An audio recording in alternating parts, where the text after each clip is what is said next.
Welcome back to my whiskey pick of the week. You know I'm Eric the Whiskey Guy, and as always, as usual, and as expected, am I bringing you a treat this week? And this week is no different. This week we're trying something new. We're blending two cultures to see what we get. This week we're gonna be trying the Keeper's Heart. It is Irish whiskey slash American bourbon. It actually says Irish plus bourbon.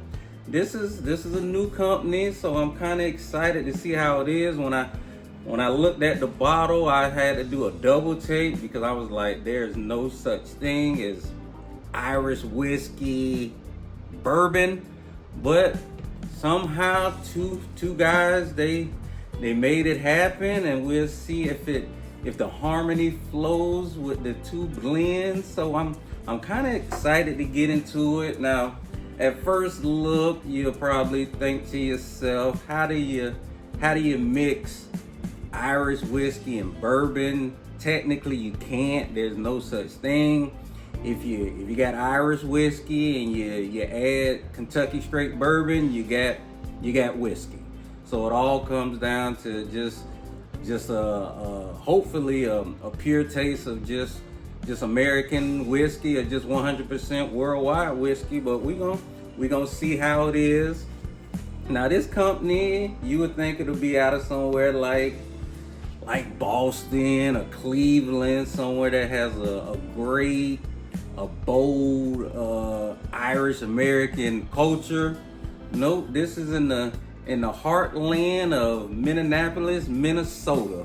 Yes, ladies and gentlemen, we're going up north. We're going to the Great Lakes. And when I think of whiskey and bourbons, I do not think of Minnesota. But we're gonna see how it is. The distillery, they opened their operations at the distillery, I believe, in 2021. So they're some babies. They're brand new, but I'm sure they probably sourced it out, because it says that it's been aged for at least 4 years. So they probably had another distillery making it. The distillery that they have it's top of the notch. When you think of modern, if you think of the new generation of distilleries, you would have to put this up there. If I ever visited the Minnesota area, it would be in my top 3 things to do while I was in the state. Number 1 would probably go see the Vikings play. 2 would probably be walk around the mall that they got, and 3 would be to go to the Keeper's Heart distillery. It looks like an adult Disney World for whiskey drinkers, and it kind of brings that Irish feel to it. Two cousins actually started the distillery. It's kind of unique when you have 2 cousins to start something like this. It kind of sounds like grandma gave him a lot of money, but they started it. I believe his name was Patrick and Michael O'Shaughnessy, something like that. They got some heavy hitters. They got like one of the master distilleries over in Ireland to pretty much quit his career over 25 years. I believe he worked at like Jameson, Redbreast, a couple other ones. He quit his job over there, came over here to start this distillery. So if one of their master distilleries seen the idea and pretty much dropped everything to come over the pond to start this, my expectations are a little higher than I expected. When I first got the bottle, I was like, this is probably gonna be just as good as Michael J. Fox doing a Irish accent in Back to the Future 3. That's how I thought how this would be. But now I'm kind of excited after I did a little research on them. It's not really too much on them, but they're Irish Americans, so they came over here. They went over to Ireland, took a lot of a lot of pictures and did measurements and pretty much just made a model Irish distillery over here up in the north. Now I'm sure that I would love it, but I got a feeling that people in Ireland probably aren't too fond of this brand because Ireland, they take their Irish whiskey very, very serious. They pass laws. You cannot make Irish whiskey outside of the island of Ireland. That's how serious they take it. So just to have Irish in the name of your brand, I believe people in Ireland, they would prefer that you pay taxes to Ireland on the whiskey that got Irish name on it. That's how serious they take it.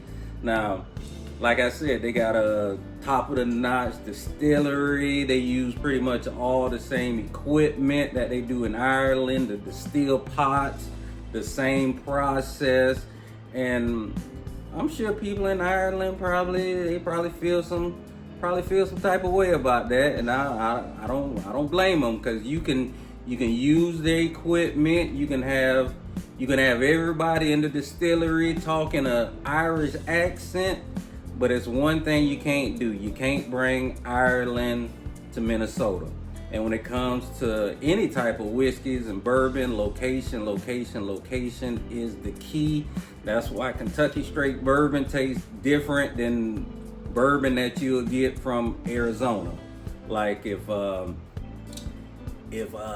Toledo, Ohio had peach trees, I don't think they would flourish as much as peach trees in Macon, Georgia. It's the same pretty much concept, but we'll see it. Or it's kind of like when you go to Universal Studios and you're walking to get on the Harry Potter ride, and they kind of make it look and feel like you're in London. Now, it may feel like I'm in London to me, but people from the UK, they may say this looks like Philly in the 1800s. It looks nothing like London. So it all depends on how it is, but at the end of the day, do they make a good whiskey to sip on? So we just gonna dive right into it. I believe it's 92 proof. On paper, if I had to compare it to a video that I already did, I would probably have to compare it to probably the Whistler, the Irish whiskey. It's in the same price range. You're looking at that $30-$35 range. 92 proof is right around the same thing. Oh, now this tastes more like it smells more like bourbon than it does Irish whiskey. It kind of almost got that Kentucky trail smell to it, but you can tell it's a little bit off, but it's close to, I like the smell. It's closer to a lot of bourbon smells that American bourbon don't even have.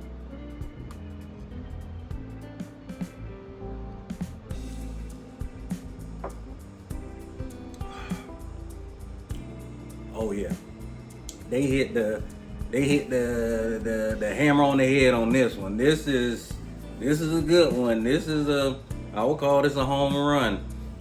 It got the smoothness of Irish whiskey, and it still got that punch, as you will see in the bourbons, all mixed in one.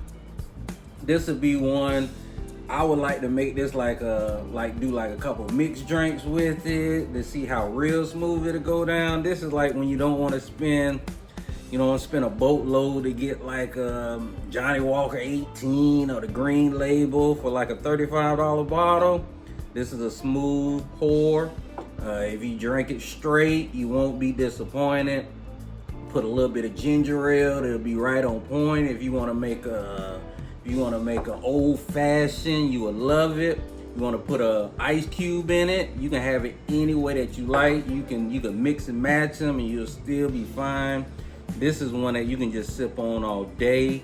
I would give this one, in the price range that it's in, this a good 8.5. I like this. The Keeper's Heart. I like this. They got keys on it with a little castle. Kind of got a little Game of Thrones feel to it. If you see this, don't hesitate to grab it. I believe they also got a Irish American whiskey. That'll be the white label. I'm gonna try that one next, but for right now, this bourbon is definitely on point. I highly recommend the Keeper's Heart. This is my pick of the week. We're gonna do it all again.